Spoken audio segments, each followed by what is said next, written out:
So I was working a lot, particularly with a lot of the Johnson & Johnson subsidiary companies on devices and innovative ways that we could approach very routine issues that face a lot of people these days. One of the big projects I'm working on now is actually with Dr. Rosengart. We're trying to study a really big unmet need in the surgery and perioperative world, which has to do with aspiration.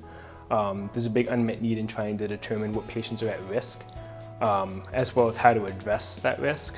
So we're trying to make a device that can do the former, really try to assess if a patient's at high risk for aspirating in the perioperative period, as well as in the ICU period.